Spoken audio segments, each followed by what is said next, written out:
पिछले 6 महीने में मेरी सरकार ने भविष्य के इंफ्रास्ट्रक्चर में रिकॉर्ड निवेश किया है। बाड़मेर में भारत के पहले डीप वाटर मेगा पोर्ट की आधारशिला रखी गई है।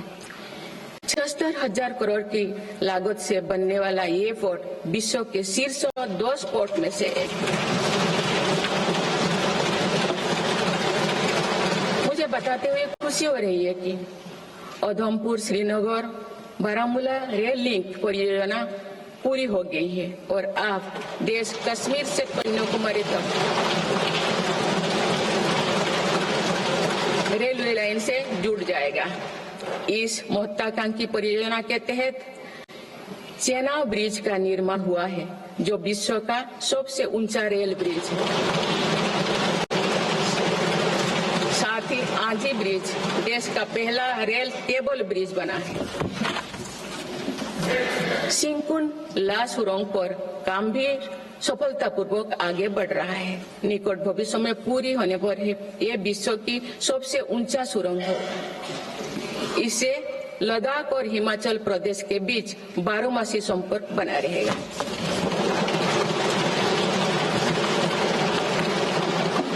भारत का एविएशन सेक्टर तेजी से विकास कर रहा है।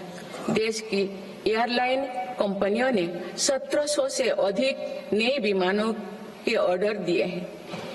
इतनी बड़ी संख्या में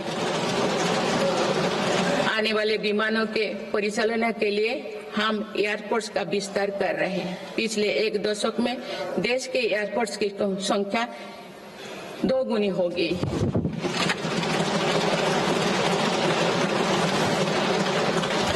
माननीय सदस्यगण, विकसित भारत को गति देने के लिए हमारे शहरों को फ्यूचर रेडी बनाना आवश्यक है। इस दिशा में मेरी सरकार ने शहरी सुविधाओं का आधुनिकीकरण कर उन्हें एनर्जी एफिशिएंट बनाने पर जोर दिया है। साथ ही नए शहर के विकास के भी नींव रखी जा रही है। मेरी सरकार ने लगभग 28,000 करोड़ रुपया के निवेश से देश भर में 12 इंडस्ट्रियल नोड और शहरों के पास 100 औद्योगिक पार्क बनाने का भी निर्णय लिया है।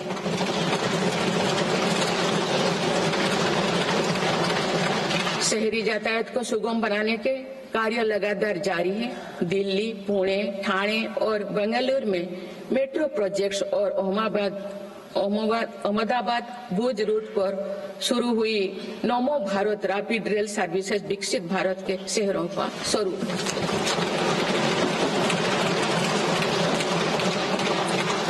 कुछ सप्ताह पूर्व ही दिल्ली में रिठारा नरेला कुंडली कॉरिडोर का काम शुरू हुआ है, जो दिल्ली मेट्रो नेटवर्क के बड़े सेक्शन में से एक होगा। मेरी सरकार के निरंतर प्रयास से दिल्ली में मेट्रो टूर लगातार बढ़ रहा है। 2014 में दिल्ली एनसीआर में मेट्रो का कुल नेटवर्क 200 किलोमीटर से भी कम था। अब ये बढ़कर दुगुना से भी ज्यादा हो गया।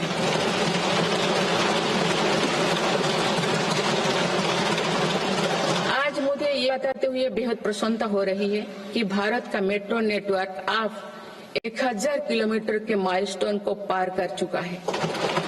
भारत अब मेट्रो नेटवर्क के मामले में दुनिया का तीसरा सबसे बड़ा देश बन गया है। लगभग 8,000 करोड़ रुपया के खर्च से देश में 52,000 इलेक्ट्रिक बस चलाने का भी निर्णय हुआ है। इससे शहरी इलाका में सुगम और स्वच्छ यातायात की सुविधा मिलेगी और अनेक लोगों को रोजगार भी मिलेगा। आसान कनेक्टिविटी और अर्बन टूरिज्म को बढ़ावा देने के लिए देश में 15 रोपवे प्रोजेक्ट्स की योजना पर भी काम हो रहा है। माननीय सदस्यगण, मेरी सरकार बहुआयामी एवं समरस सर्वस्पर्शी विकास की नीतियों पर काम करती आई है। इसीलिए मेरी सरकार ने जितना बल फिजिकल इंफ्रास्ट्रक्चर पर दिया है, उतने ही सौगन प्रयास सोशल इंफ्रास्ट्रक्चर क्रांति के लिए भी किए हैं। समाज के हर वर्ग तक सस्ती, सुलभ और गुणवत्तापूर्ण स्वास्थ्य सेवाएं पहुंचे, ये मेरी सरकार की प्राथमिकता है। अस्पताल, इलाज और सेवा की व्यवस्था के कारण एक सामान्य परिवार में स्वास्थ्य पर होने वाला खर्च निरंतर कम हो रहा है।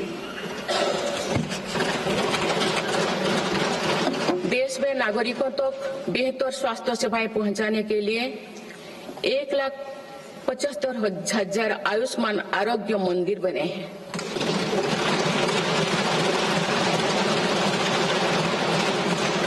देश में कैंसर मरीजों की बढ़ती संख्या और इलाज में होने वाले खर्च को देखते हुए उन्हें कैंसर दवाओं को कस्टम ड्यूटी में से मुक्त कर दिया गया है।